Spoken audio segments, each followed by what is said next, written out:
Bonjour à tous et bienvenue dans une nouvelle vidéo des Histoires illustrées.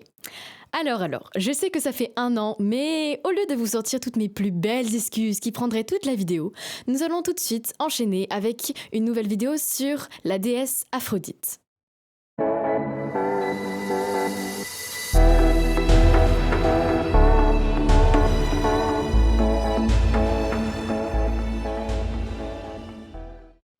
Aphrodite, ou Vénus en latin, est la déesse de l'amour et de la beauté. Elle a beaucoup d'attributs comme la colombe, le miroir, le coquillage, la pomme, la laitue, allez chercher pourquoi la laitue, la rose ou encore sa fameuse ceinture qui lui permet de séduire n'importe qui. Mais si vous voulez mon avis, elle n'en a pas vraiment besoin. Origine. Aphrodite est née du sang de la divinité du ciel, Ouranos, mélangée à l'écume de mer. Elle accoste sur l'île de Chypre, où elle rencontre les déesses des saisons, les heures avec un grand H. Elles ne sont que 3, printemps, été et automne, car pour les Grecs, l'hiver ne compte pas comme une saison. Tout en faisant les présentations, les heures s'empressent d'habiller Aphrodite, car elle est totalement nue. Elle leur explique son désir de se rendre à l'Olympe, le palais des dieux.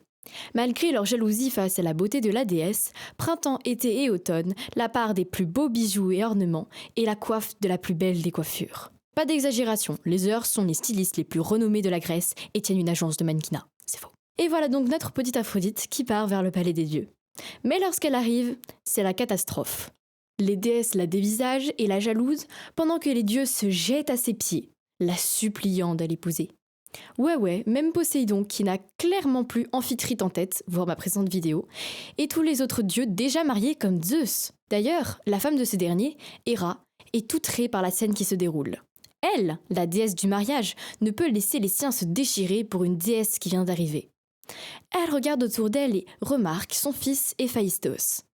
Comme c'est le dieu le moins beau, merci maman de m'avoir jeté depuis le mont Olympe par la fenêtre à ma naissance, il sait qu'il n'a aucune chance avec la déesse de la beauté.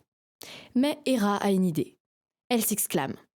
Silence, vous tous. Écoutez-moi. Et elle expose son génie.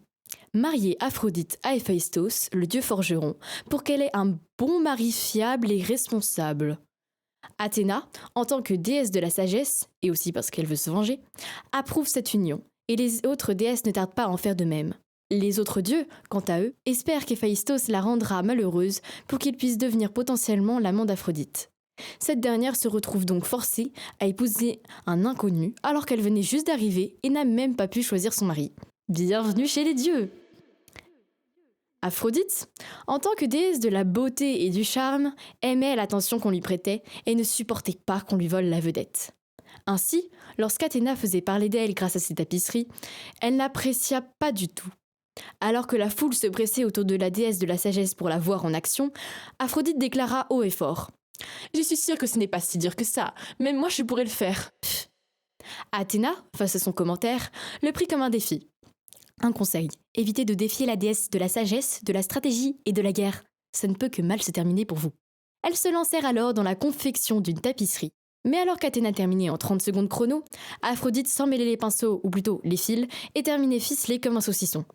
Voilà pourquoi vous n'en avez jamais entendu parler, contrairement à Arachné, c'est que le défi prit fin avec la victoire écrasante d'Athéna et la honte d'Aphrodite.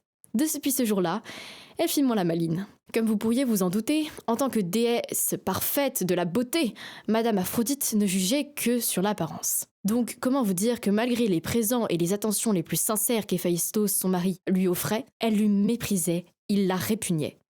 Même pas quelques jours après son mariage, elle le trompait déjà. Pas très joli de la part de la déesse de la beauté. Ok, j'arrête. Bref, ce qu'elle faisait, c'est qu'elle attendait qu'Héphaïstos parte au travail à la forge pour le tromper avec Arès, le dieu de la guerre. Le pire, c'est que tous les dieux étaient au courant, sauf lui. À la naissance des premiers enfants d'Aphrodite, Héphaïstos fut étonné de les voir si mignons et beaux, aucun n'ayant hérité de la laideur ou de quelques caractères disgracieux de leur père. Mais c'était d'autant plus cruel que lorsqu'Héphaïstos appelait Harmonie « ma fille », les autres riaient dans leur barbe. Pour ceux qui douteraient, leur père était en réalité Arès. Un jour, Hélios, le titan du soleil, fut pris de pitié pour le dieu des forgerons et lui dévoila les tromperies de sa femme. Héphaïstos fut fou de rage. Il avait toujours été un bon mari pour elle, prenant soin d'elle, répondant à tous ses caprices, lui offrant les plus belles parures qu'il avait fabriquées à la forge. Mais voilà, dès qu'elle avait eu le dos tourné, elle l'avait trompé sans aucun remords. Animé par le désir de vengeance, il prépara un filet invisible qui se resserrait encore plus lorsque l'on essayait d'y échapper.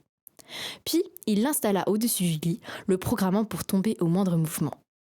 Ensuite, il prépara ses bagages et dit à Aphrodite. Mon cœur, je pars pour le travail. Je serai de retour d'ici 3 ou 4 jours. Oh, tu vas me manquer, chérie. Susurra Aphrodite, échangeant un regard complice avec Arès. Héphaïstos partit alors bagage en main. Il n'avait même pas descendu quelques mètres qu'il entendit les jurons d'Arès et les cris d'impuissance d'Aphrodite. Le filet avait marché à merveille. Héphaïstos courut dans la chambre pour savourer pleinement sa vengeance. Mais, se disant que la punition n'était pas assez grande par rapport à la honte qu'il avait subie, il appela les autres dieux. Devant les amants piteux, ils éclatèrent tous de rire et se moquèrent. Après plusieurs minutes de fou rire incontrôlable, Zeus demanda. Eh bien, nous avons bien rigolé, maintenant libère-les, Héphaïstos. Héphaïstos refusait catégoriquement, mais face au roi des dieux, il finit par accepter. Très bien. Répondit Héphaïstos. Mais à partir de maintenant, je divorce d'Aphrodite, et je veux que l'on me rende tous les cadeaux que je lui ai faits, ainsi que la dot. La dot était de l'argent ou des présents versés au père de la mariée, comme au Moyen-Âge par exemple. Faute d'avoir de père, la dot d'Aphrodite était revenue à Zeus. Ce dernier se sépara alors à contre-cœur des fins cadeaux d'Héphaïstos. Suite à ce scandale, Aphrodite et Arès se firent plus discrets et évitèrent la presse people, bien entendu. Et voilà, la vidéo est terminée. J'espère qu'elle vous a plu et avant de partir, dites-moi en commentaire quel dieu vous aimeriez voir la prochaine fois. Je vous dis bonnes vacances d'été et sur ce, salut!